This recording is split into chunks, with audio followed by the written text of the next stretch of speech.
शांताकारं भुजंगशयनं पद्मनाभं सुरेशं विश्वाधारं गगनसदृशं मेघवर्णं शुभांगं लक्ष्मीकान्तं कमलनयनं योगिभिर्ध्यानगम्यं वंदे विष्णु भवभयहरं सर्वलोकैकनाथं। मंगलम भगवान विष्णु मंगलम गरुड़ध्वज मंगलम पुंडरीकाक्ष मंगलाय तनोहरि। ओम नमो भगवते वासुदेवाय। आज का दिन आप सभी के लिए मंगलमय हो। आज मैं आपके लिए चैत्र मास के शुक्ल पक्ष में पड़ने वाली कामदा एकादशी व्रत की कथा लेकर आया हूं।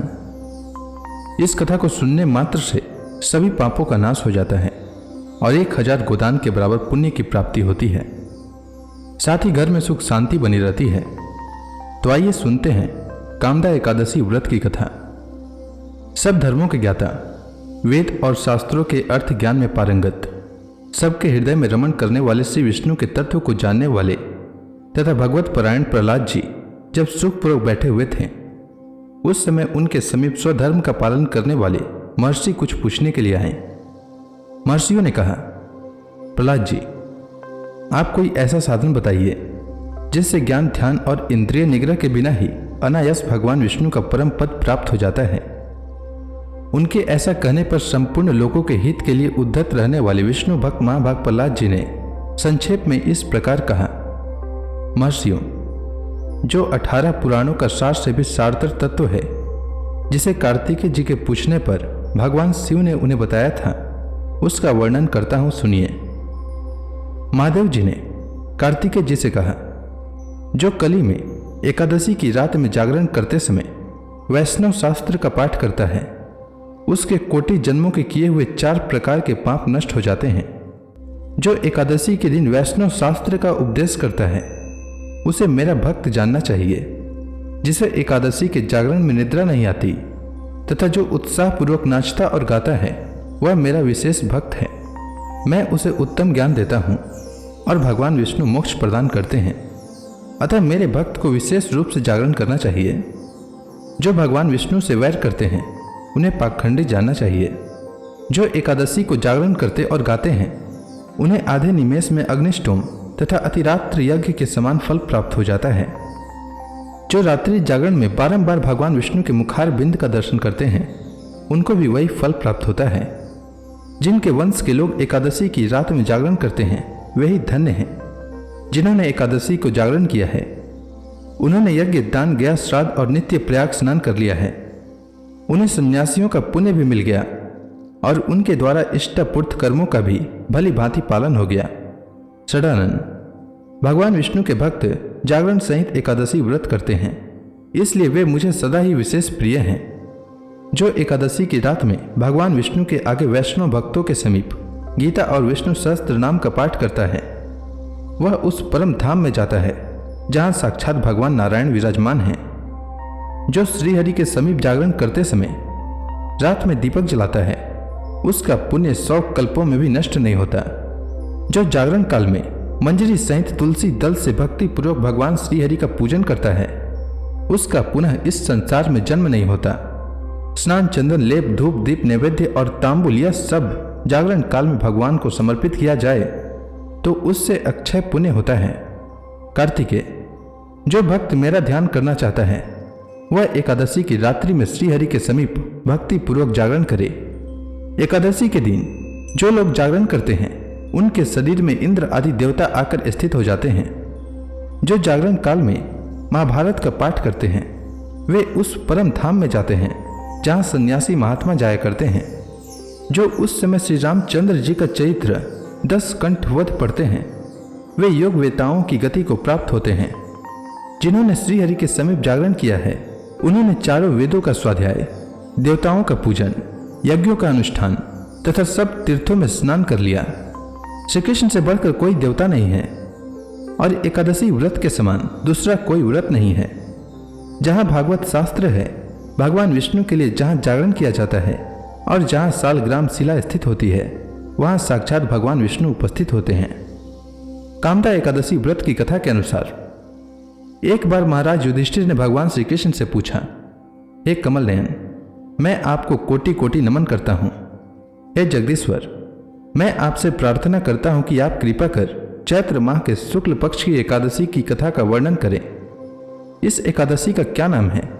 इस व्रत को पहले किसने किया और इसके करने से किस फल की प्राप्ति होती है? श्री कृष्ण भगवान ने कहा, हे युधिष्ठिर, एक बार यही प्रश्न राजा दिलीप ने गुरु वशिष्ठ जी से किया था। वह वृत्तांत मैं तुम्हें सुनाता हूं। राजा दिलीप ने गुरु वशिष्ठ जी से पूछा, हे गुरुदेव, चैत्र माह के शुक्ल पक्ष की एकादशी का क्या नाम है? उसमें किस देवता का पूजन होता है तथा उसका क्या विधान है? वह आप कृपा पूर्वक बताइए। मुनि वशिष्ठ जी ने कहा, हे राजन, चैत्र माह के शुक्ल पक्ष की एकादशी का नाम कामदा एकादशी है। यह समस्त पापों को नष्ट करने वाली है। जैसे अग्नि काष्ठ को जलाकर राख कर देती है, वैसे ही कामदा एकादशी के पुण्य के प्रभाव से समस्त पाप नष्ट हो जाते हैं और तेजस्वी पुत्र की प्राप्ति होती है। इसके उपवास से मनुष्य निकृष्ट योनि से मुक्त हो जाता है और अंततः उसे स्वर्ग की प्राप्ति होती है। अब मैं इस एकादशी का महात्म्य सुनाता हूँ, ध्यानपूर्वक श्रवण करो।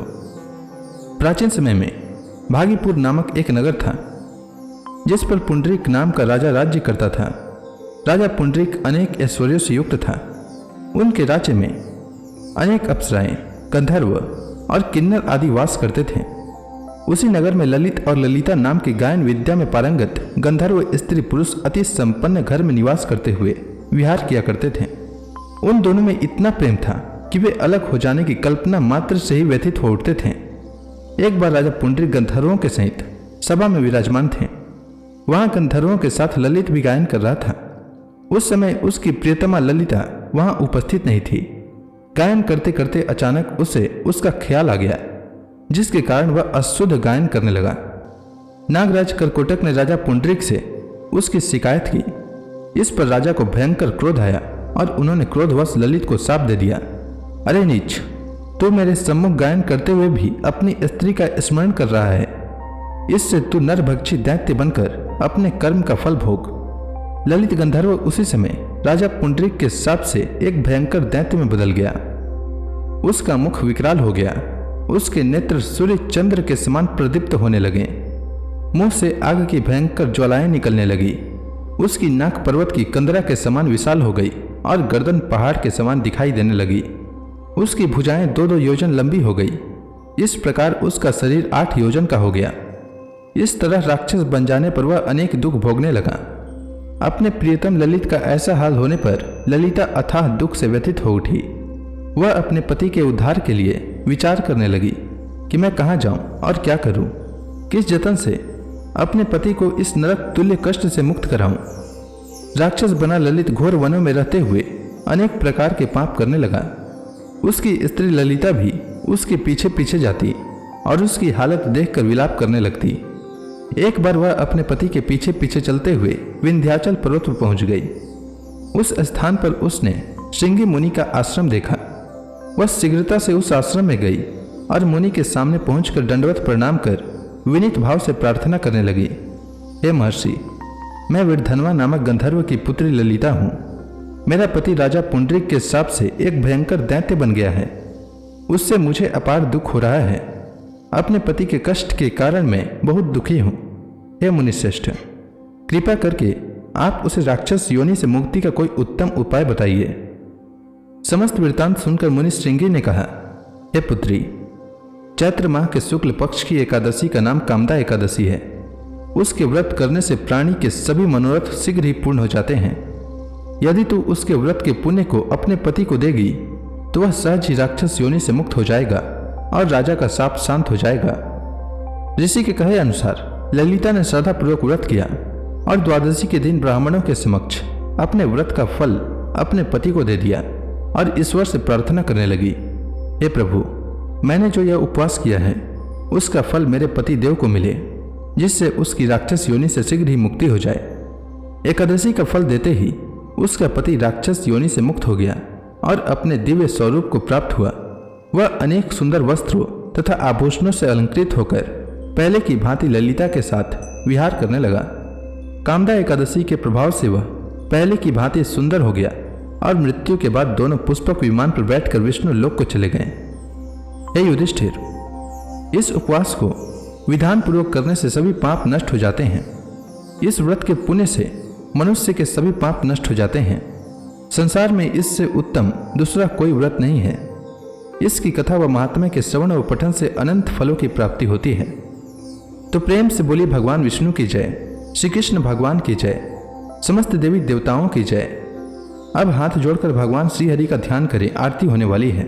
ओम जय एकादशी माता, मैया जय एकादशी माता। विष्णु पूजा व्रत को धारण करके, विष्णु पूजा व्रत को धारण करके शक्ति मुक्ति पाता। ओम जय एकादशी माता। तेरे नाम गिनाऊं देवी, भक्ति प्रदान करनी, भक्ति प्रदान करनी। गण गौरव की देनी माता, गण गौरव की देनी माता, शास्त्रों में बरनी। ओम जय एकादशी माता। मार्गशीर्ष कृष्ण पक्ष की उत्पन्ना, विश्व तारणी जननी, मैया विश्व तारणी जननी। शुक्ल पक्ष में हुई मोक्षदा, शुक्ल पक्ष में हुई मोक्षदा, मुक्तिदाता बन के भरनी। ओम जय एकादशी माता। पौष के कृष्ण पक्ष की सफला नामक है, शुक्ल पक्ष में होए पुत्रदा, आनंद अधिक रहे। ओम जय एकादशी माता। नाम सटतिला माघ मास में कृष्ण पक्ष आवे, मैया कृष्ण पक्ष आवे। शुक्ल पक्ष में जया कहावे, शुक्ल पक्ष में जया कहावे, विजय सदा पावे। ओम जय एकादशी माता। विद्या फाल्गुन कृष्ण पक्ष में शुक्ला अमला की, मैया शुक्ला अमला की। पाप मोचनी कृष्ण पक्ष में चैत्र महाबली की। ओम जय एकादशी माता। चैत्र शुक्ल में नाम कामदा, धन देने वाली, मैया धन देने वाली। नाम बरूथनी कृष्ण पक्ष में बैसाख माहवाली। ओम जय एकादशी माता। शुक्ल पक्ष में होए मोहिनी, अपराज्येष्ठ कृष्ण पक्षी, मैया अपराज्येष्ठ कृष्ण पक्षी। नाम निर्जला सब सुख करने, शुक्ल पक्ष रखी। ओम जय एकादशी माता। योगिनी नाम आषाढ़ में जानो, कृष्ण पक्ष करनी, मैया कृष्ण पक्ष करनी। देव सैनी नाम कहायो, शुक्ल पक्ष धरनी। ओम जय एकादशी माता। कामिका श्रावण मास में आवे, कृष्ण पक्ष कहिए। श्रावण शुक्ला होए पवित्रा, आनंद से रहिए। ओम जय एकादशी माता। अजा भाद्रपद कृष्ण पक्ष की परिवर्तनी शुक्ला, मैया परिवर्तनी शुक्ला। इंद्राश्विन कृष्ण पक्ष में व्रत से भव सागर निकला। ओम जय एकादशी माता। पापांकुश है शुक्ल पक्ष में आप हरणहारी, मैया आप हरणहारी। रमा मास कार्तिक में आवे, सुखदायक भारी। ओम जय एकादशी माता। देवोत्थान शुक्ल पक्ष की दुख नाशक मैया, पावन मास में करो विनती, पार करो नैया। ओम जय एकादशी माता। परमा कृष्ण पक्ष में होती जन मंगल करनी, मैया जन मंगल करनी। शुक्ल मास में होए पधिनी दुख दरिद्र हरनी। ओम जय एकादशी माता। जो कोई आरती एकादशी की भक्ति सहित गावे, मैया भक्ति सहित गावे। जन गुरु दिता स्वर्गवासा निश्चय वह पावे। ओम जय एकादशी माता। तो प्रेम से बोलिए विष्णु भगवान की जय, माता लक्ष्मी की जय।